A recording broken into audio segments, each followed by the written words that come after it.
La loi 1. Livre V, fragment 11. Séance 22, 10 février 1981. Jim. La majeure partie des informations de la séance 22 se passe de commentaires. La prière dont parlera en relation avec Carla est la prière de Saint François, que Carla utilise comme son mécanisme personnel d'harmonisation depuis qu'elle s'est mise au channeling, en 1974. Elle affine l'alignement effectué par le groupe de soutien et est toujours récitée mentalement avant chaque séance, qu'il s'agisse de télépathie ou de transe. Les limitations dont parlera dans la seconde réponse font allusion à l'arthrite rhumatoïde de Carla, qui a apparemment été choisie avant l'incarnation pour fournir une focalisation intérieure à son travail de méditation, plutôt que de permettre la facilité de l'expression extérieure qui aurait pu dissiper l'orientation intérieure. Nous voyons ainsi que toutes les maladies ne sont pas supposées céder aux efforts soutenus des artisans de la guérison, et quand une telle maladie ne répond à aucun effort de guérison,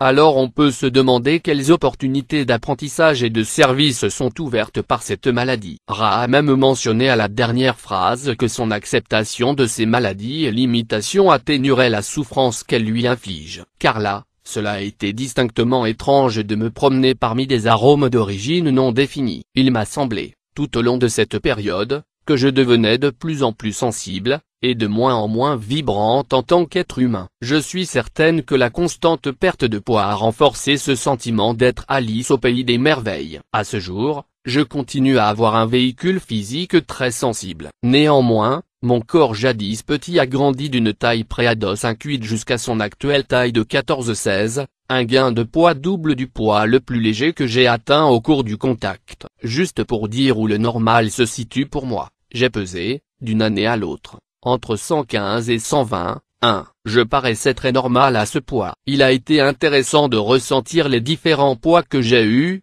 de vivre avec un véhicule plus ou moins encombrant. Plus il est lourd, plus fort on se sent. J'ai été surprise de constater cela, m'étant attendu à ce que des poids plus légers fassent se sentir plus toniques et vitalisés. Voilà pourquoi il est facile de comprendre pourquoi nous, en Amérique, nous nous laissons aller à manger jusqu'à l'obésité. Ça fait du bien. On peut cependant douter que cela permette une vie bien longue. Le choix pré-incarnationnel que j'ai fait d'avoir un corps qui limiterait mes activités est un choix que j'ai mis longtemps à apprécier. Au premier abord, il est frustrant de ne pas être capable d'accomplir le travail pour lequel on a été formé. J'aimais être bibliothécaire. J'aimais faire des recherches pour dons. Quand je n'ai plus été capable de travailler de cette manière, j'ai été profondément intrigué et bouleversé. Mais les années tranquilles m'ont enseigné beaucoup de choses. J'ai fait l'apprentissage du cœur ouvert malgré la déglingue de mon corps. J'ai trouvé l'espérance et la foi bien que les perspectives physiques se fussent réduites. Après la mort de Donald,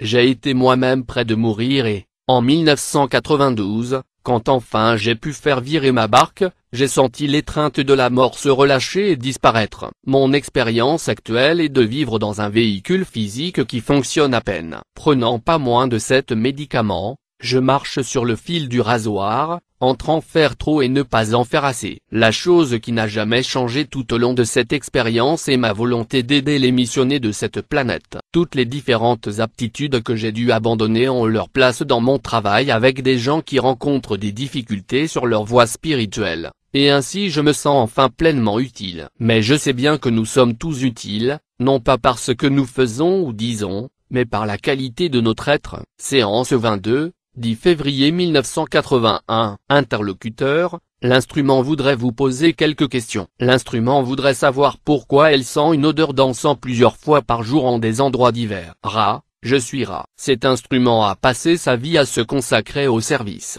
Ceci a amené cet instrument à ce nexus d'espace-temps avec la distorsion consciente et inconsciente vers le service. Avec en plus la distorsion consciente vers le service par la communication. À chaque fois, comme vous le diriez, que nous accomplissons ce travail, notre distorsion vibrationnelle de complexe mémoriel sociétal se mêle plus fermement aux distorsions inconscientes de cet instrument vers le service. Nous devenons ainsi une partie du complexe vibratoire de cet instrument et elle une partie d'une autre. Cela se passe au niveau inconscient, le niveau par lequel le mental est descendu jusqu'aux racines de la conscience que vous pouvez appeler cosmique. Cet instrument n'a pas pris pleinement conscience de ce lent changement de maillage dans le complexe vibratoire. Cependant, à mesure que se poursuit cette consécration sur les deux niveaux, ainsi que les travaux, des signaux sont envoyés depuis l'inconscient de manière symbolique. Parce que cet instrument a un sens très vif de l'odorat, cette association a lieu inconsciemment, et la forme pensée de cette odeur est perçue par l'entité interlocuteur. En deuxième lieu, elle aimerait savoir pourquoi elle se sent en meilleure santé maintenant qu'elle a entrepris ces séances, et se sent de mieux en mieux à mesure que le temps passe.